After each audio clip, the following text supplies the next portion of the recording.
Dans cette vidéo, nous allons explorer les 10 prisons les plus dangereuses de la planète et les derniers va vous choquer. Alors, restez avec moi jusqu'à la fin pour ne rien rater. Préparez-vous à être captivés alors que nous explorons des enceintes qui ont enfermé certains des criminels les plus impitoyables de tous les temps.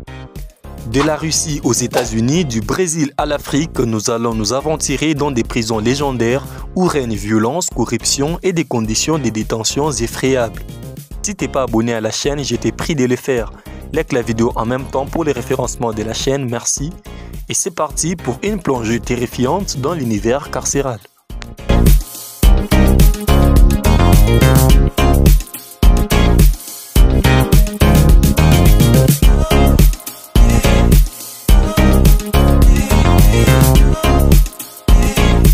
Commençons notre aventure par la prison de Gitarama au Rwanda. En effet, cette prison est considérée comme la prison la plus dangereuse au monde en raison de sa réputation pour la violence et les conditions de vie inhumaines. Sous les régimes d'avant-guerre, la prison était connue pour sa surpopulation et les traitements brutaux des détenus. Suite au génocide de 1994, cette ancienne école communale détient plus de 1800 détenus soupçonnés du génocide attendant leur jugement. Ils y vivent depuis 1994 sans distinction de sexe, d'âge ou d'accusation. Et d'ailleurs, une trentaine d'enfants y ont vu les jours. Les conditions de vie à Gitarama sont souvent déplorables avec une surpopulation extrême qui dépasse souvent la capacité de la prison.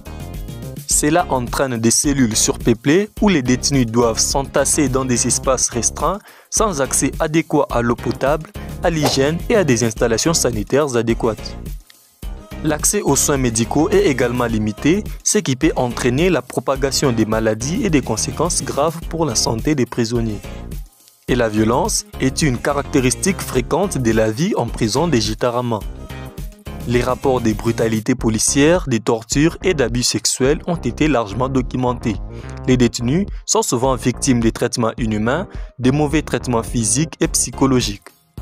Les rivalités entre gangs et les luttes pour les pouvoirs au sein de la prison exacerbent encore la situation, conduisant à des violences entre détenus. Il est également rapporté que des disparitions inexplicables et des cas de torture sont survenus à Gitarama, suggérant la présence des pratiques illégales et extrajudiciaires. Des témoignages des survivants font état des chambres souterraines où des détenus ont été torturés, ainsi que des séances d'interrogatoire brutales. Les conditions de vie à Gitarama sont si extrêmes qu'elles sont considérées comme inhumaines par la communauté internationale et les organisations de défense des droits de l'homme. C'est pas du tout un endroit où l'on voudrait se trouver un jour.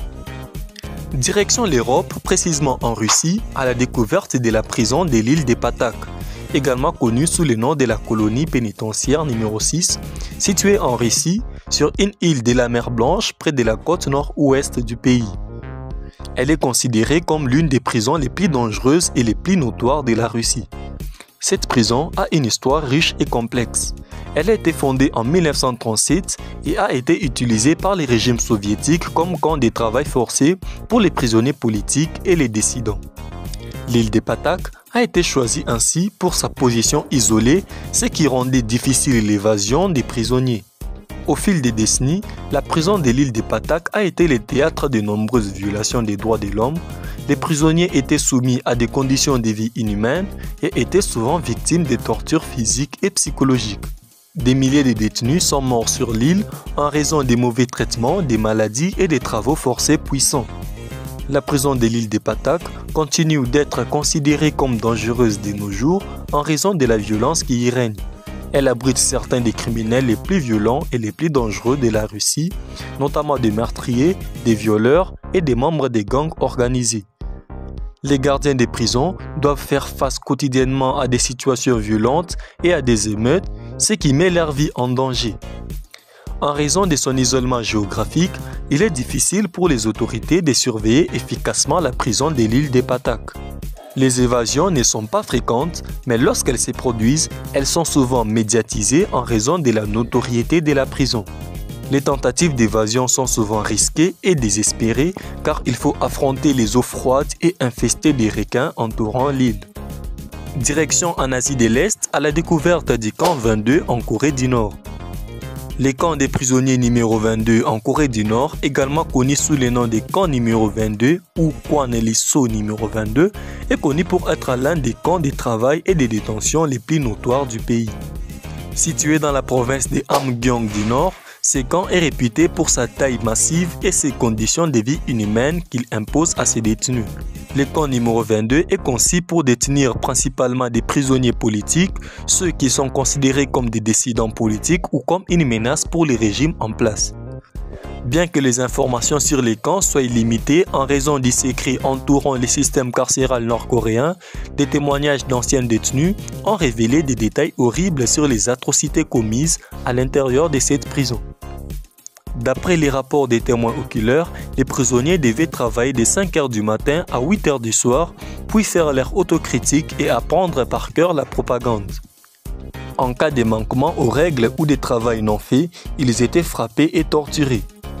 Ils n'avaient droit qu'à 300 grammes de céréales par jour. On estime que 1500 à 2000 personnes mouraient chaque année de malnutrition, en particulier les enfants. Les exécutions auraient été régulières sur place.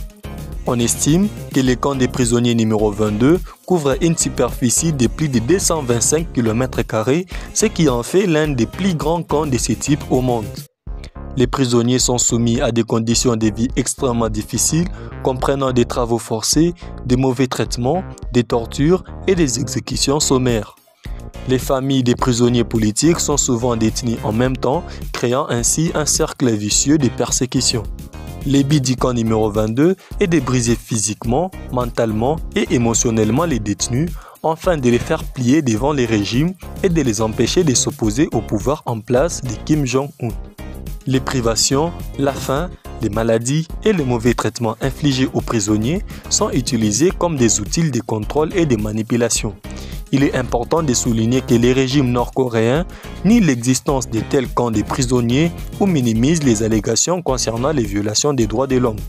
Cependant, les preuves recueillies par des organisations internationales et les témoignages d'anciens détenus jettent la lumière sur les conditions choquantes qui prévalent dans les camps. Retournons en Afrique pour découvrir la prison à sécurité maximale de Kamiti, située à Nairobi au Kenya, l'une des prisons les plus connues du pays. Elle a été construite pour héberger les criminels dangereux et les délinquants condamnés à de longues peines de prison. Kamiti est réputée pour son système de sécurité strict et ses installations robustes. La prison est entourée de hauts murs et équipée de dispositifs de surveillance avancés pour assurer la sécurité des détenus et du personnel. L'accès à la prison est strictement contrôlé et surveillé en permanence. La prison de Kamiti est conçue pour détenir des prisonniers condamnés pour divers crimes, y compris des meurtres, des vols à main armée, des trafics de drogue et d'autres actes criminels graves. Les détenus sont soumis à des règlements stricts et doivent se conformer à une routine quotidienne rigide. La réhabilitation des détenus est également un aspect important de la prison de Kamiti. Au cours des années 1980 et au début des années 1990, de nombreux prisonniers politiques ont été détenus à Kamiti, notamment Hussein Onyango Obama, le grand-père de l'ex-président américain Barack Obama, Kenneth Matiba, Raila Odinga, Ngugi wa Thiong'o, Jonah Angaku et bien d'autres. Cependant, il convient de noter que la prison de Kamiti a été confrontée à des problèmes significatifs liés à la surpopulation carcérale, aux conditions de vie difficiles et aux cas signalés de brutalité policière. Ces problèmes ont suscité des préoccupations et des appels pour des réformes dans le système pénitentiaire du pays. Même si Kamiti était déjà connu pour détenir des prisonniers politiques et exécuter des personnes par pendaison, sa mauvaise réputation s'est accrue en 2008 lorsqu'une vidéo d'une émeute déclenchée par une recherche de drogue a été diffusée à la télévision. Il a également fait la manchette en 2021 lorsque 3 personnes condamnées pour terrorisme se sont évadées. 7 gardes ont ensuite été arrêtés parce qu'ils les avaient aidés à s'enfuir. Découvrons la prison de Diyarbakır en Turquie. Également connue sous le nom de prison Diyarbakır type D, est une institution pénitentiaire avec une histoire riche et complexe. Elle est située dans la ville de Diyarbakır dans la région sud-est de la Turquie. L'histoire de cette prison remonte aux années 1980, une période marquée par des troubles politiques et sociaux intenses en Turquie, en particulier dans la région des Kurdes. La prison de Diyarbakir était régulièrement utilisée pour incarcérer des prisonniers politiques, en particulier ceux accusés d'appartenir ou de soutenir des groupes considérés comme terroristes par l'État turc. La prison de Diyarbakir a acquis une réputation infâme en raison des allégations de mauvais traitements et des tortures infligées aux détenus. Des rapports de diverses organisations des droits de l'homme ont mis en lumière des conditions de détention inhumaines, des cas de torture physique et psychologique, ainsi que des décès suspects à l'intérieur de la prison. Un incident a eu lieu en septembre 1996 où des policiers sont entrés dans la prison pour calmer une protestation des soldes par la mort des 10 détenus. Cet événement a été condamné en 2010 par la Cour européenne des droits de l'homme. Cette réputation négative a été seulement renforcée par les cas de grève de la faim menés par les prisonniers politiques pour protester contre les conditions de détention et les revendications concernant les droits des Kurdes et des minorités en Turquie. Ces grèves de la faim ont souvent conduit à des affrontements violents entre les détenus et les forces de sécurité. Cependant, au fil des années et à travers des enquêtes et des pressions internationales, des améliorations ont été apportées aux conditions de détention à la prison de Diyarbakir. Des réformes ont été mises en place pour garantir le respect des droits fondamentaux des détenus et pour prévenir les abus. Cela a conduit à une diminution significative des allégations de torture et de mauvais traitements. La question de l'utilisation de la prison pour incarcérer des prisonniers politiques reste un sujet controversé et des appels continuent d'être lancés pour améliorer davantage la situation. Un petit saut en Amérique à la découverte de la prison de San Quentin. Située dans l'État de Californie, San Quentin est l'une des plus anciennes prisons en fonctionnement continu aux États-Unis. L'histoire de San Quentin remonte à 1852 lorsque la prison a été établie et inaugurée pour la première fois. Depuis lors, elle a été le lieu de détention de nombreux criminels célèbres et notoires. Au fil des décennies, San Quentin est devenu synonyme de la peine de mort, car c'est là que se trouve la chambre d'exécution de l'État de Californie. C'est la seule qui soit habilitée à appliquer la peine de mort en Californie, ainsi les couloirs de la mort pour les hommes. Ce qui rend San Quentin plus dangereuse, c'est le fait qu'elle abrite certains des détenus les plus violents et les plus dangereux de tout l'État. De nombreux condamnés à de longues peines de prison ou à la réclusion à perpétuité se trouvent à San Quentin, ce qui crée un environnement potentiellement volatile. Elle a abrité des détenus tels que Richard Farley, reconnu coupable d'avoir tué 7 de ses collègues et failli en avoir tué un autre, une collègue de travail qui l'a traqué après l'avoir rejeté. Condamné à mort en 1992. Wayne Adam, reconnu coupable du meurtre de 4 femmes en 1997 et en 1998, condamné à mort en 2006. Mac Ray se suicide le 30 octobre 1970. Philippe Carl, reconnu coupable du meurtre de 5 femmes, condamné à mort en 1991. La réputation de San Quentin est également entachée par des problèmes tels que la surpopulation carcérale, les tensions entre les détenus et les gardiens, ainsi que la violence qui peut se produire entre les prisonniers. En raison de sa proximité avec San Francisco et de sa population carcérale importante, San Quentin a souvent été le centre de l'attention des médias et des groupes de défense des droits de l'homme. Cependant, il convient de noter que San Quentin tente également de mettre en œuvre des programmes de réhabilitation pour aider les détenus à se réintégrer dans la société une fois leur peine purgée. Retournons encore une fois en Russie à la découverte de la prison Black Dauphin. La prison de Black Dauphin est située à Orenbourg en Russie et est souvent considérée comme l'une des prisons les plus dangereuses et les plus redoutables du pays. Elle est connue pour héberger certains des criminels les plus violents et les plus notoires de Russie. La prison tire son nom de la traduction anglaise de Tchernaya Ikra, qui signifie caviar noir en russe, en raison de la couleur sombre de ses murs extérieurs.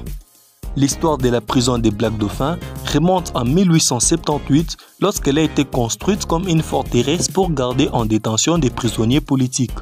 Au fil des décennies, elle a évolué pour devenir une institution pénitentiaire de haute sécurité destinée aux criminels violents, y compris ceux condamnés pour des infractions telles que le meurtre, les enlèvements et les agressions sexuelles.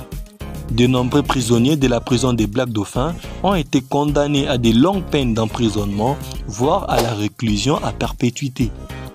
Les prisonniers sont isolés dans des cellules où ils ont obligation de rester debout en dehors des heures de sommeil, environ 16 heures par jour. Ils ont également obligation de répondre oui chef lorsqu'un gardien leur donne un ordre. Les gardiens vérifient environ chaque 15 minutes que ces règles sont respectées. Les prisonniers bénéficient de 4 repas par jour, essentiellement composés de soupes, ainsi que d'une sortie de 90 minutes dans un espace extérieur grillagé qu'ils appellent la cage. Pendant la sortie, la cellule des prisonniers est systématiquement fouillée à la recherche d'objets de contrebande ou d'objets illégaux. Les activités autorisées par les prisonniers sont la radio, les journaux et les livres. De même, lors de leur première arrivée, ils sont conduits dans leur cellule avec les yeux bandés. Ces mesures de restriction visuelle sont prises afin de désorienter les prisonniers et de limiter leurs chances en cas de tentative d'évasion. La dangerosité de la prison des Black Dolphins réside dans la nature extrême des individus qui y sont détenus. Ces prisonniers sont souvent impliqués dans des activités criminelles graves et ont généralement une histoire de violence. Les mesures de sécurité mises en place pour maintenir l'ordre et la sécurité à l'intérieur de la prison sont considérées comme extrêmement strictes. Les gardiens sont formés pour faire face à des situations de crise et des équipes spéciales sont prêtes à intervenir rapidement en cas de nécessité.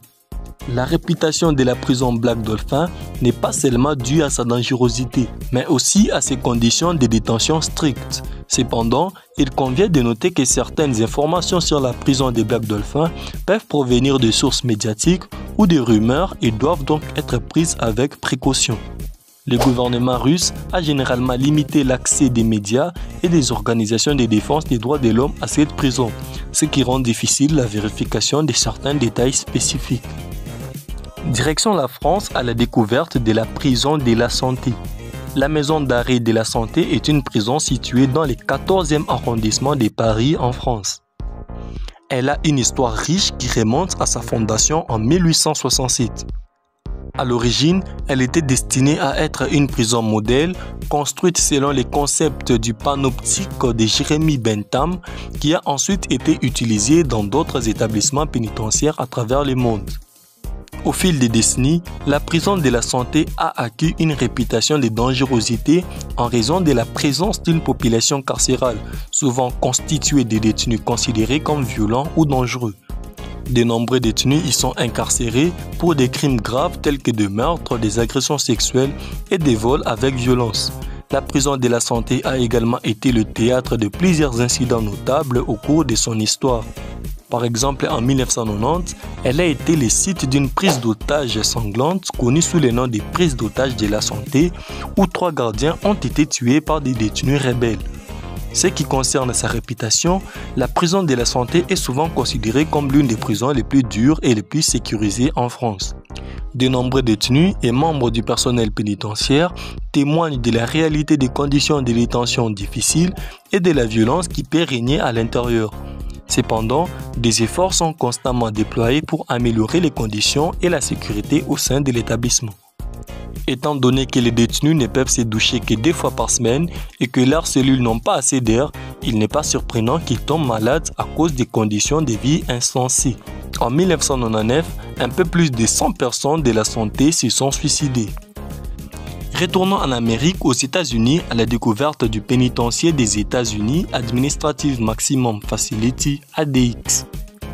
L'ADX est une prison de haute sécurité située aux États-Unis conçue pour héberger les détenus les plus dangereux et les plus violents du système pénitentiaire fédéral américain. L'histoire de l'ADX remonte aux années 1980 lorsque le système carcéral américain a ressenti le besoin de créer un établissement de détention capable de maintenir l'ordre et la sécurité dans un contexte de criminalité violente en augmentation. L'ADX a été construite à Florence dans le Colorado et a ouvert ses portes en 1994. Son architecture est conçue de manière à minimiser les contacts entre les détenus et à maximiser la sécurité. Les cellules sont petites, mesurant environ 2,4 mètres sur 3 mètres. Chaque cellule est équipée d'un lit en béton, d'une toilette et d'un lavabo en acier inoxydable, ainsi que d'un bureau fixé au mur. Les fenêtres de chaque cellule sont petites et permettent une lumière naturelle minimale. Les détenus passent la plupart de leur temps dans leurs cellules avec un accès limité aux espaces communs. La dangerosité de l'ADX découle de la nature des détenus qu'elle héberge. Les personnes qui y sont incarcérées sont généralement impliquées dans des crimes violents tels que des meurtres, des actes terroristes ou des évasions des prisons. Les détenus sont souvent placés à l'ADX après avoir eu un comportement violent ou après avoir échoué dans des établissements pénitentiaires traditionnels. Par conséquent, il y a une concentration élevée des criminels extrêmement dangereux dans cet établissement. La réputation de l'ADX est celle d'une prison ultra sécurisée où les dispositifs de sécurité sont particulièrement stricts. Seul quelqu'un comme Michael Scofield peut s'en sortir dans cette prison. Les détenus sont soumis à un contrôle strict en ce qui concerne leurs mouvements, leur contact avec l'extérieur et leur interaction avec les autres détenus. En ce qui concerne les modes de vie des détenus à l'ADX, il est extrêmement limité. Les détenus passent la plupart de leur temps confinés dans leurs cellules avec seulement 1 heure environ d'exercice en plein air par jour dans une petite cour de récréation. La vie à l'ADX est souvent décrite comme austère et isolée. La prison de la baie de Guantanamo, également connue sous le nom de centre de détention de Guantanamo, est située sur la base navale américaine de Guantanamo Bay à Cuba. Elle a été mise en place en 2002 par le gouvernement américain dans le but de détenir des individus soupçonnés d'activités terroristes et des renseignements liés à la guerre contre le terrorisme. L'histoire de la prison de Guantanamo remonte à la suite des attentats du 11 septembre 2001 aux États-Unis. En réponse à ces attaques, le gouvernement américain a mis en place un programme de détention secrète dans lequel les individus soupçonnés de terrorisme ont été transférés à Guantanamo pour être interrogés et détenus indéfiniment sans procès ni charge formelle. Cette pratique controversée a suscité des vives critiques au niveau national et international. Même si Obama a promis de fermer la prison lors de son élection, elle est toujours ouverte et détient 40 personnes à ce jour. Pendant son mandat, le président Trump a gardé la prison ouverte. Le président actuel Joe Biden vise à atteindre l'objectif d'Obama qui est de fermer les centres de détention controversés où des techniques d'interrogatoire améliorées comme le waterboarding et la privation sensorielle sont utilisées sur les personnes détenues. La dangerosité de la prison de Guantanamo réside dans les conditions de détention, l'absence de procès équitables et le fait que de nombreux détenus sont maintenus en détention indéfinie sans avoir à inculper des crimes spécifiques. Des rapports ont fait état des pratiques telles que des privations de sommeil, les humiliations sexuelles et les simulations de noyades connues sous le nom de waterboarding. En voyant tout ce qui se passe dans les prisons les plus dangereuses du monde, il est clair que la personne qui y va ne reste jamais la même.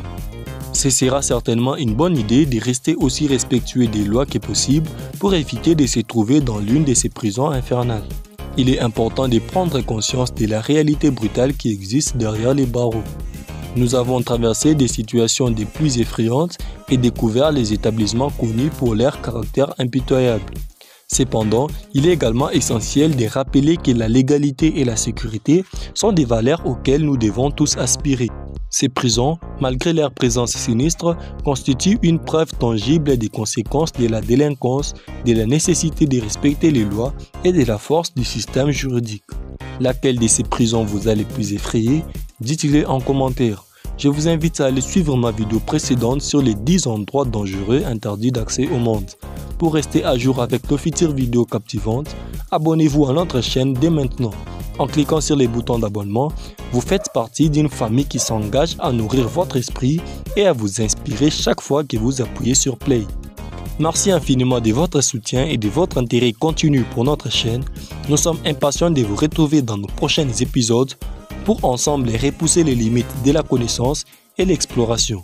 N'oubliez pas, s'abonner, c'est s'autoriser à grandir et à apprendre sans cesse, et nous serions honorés de vous accompagner dans votre voyage vers la découverte. Au revoir.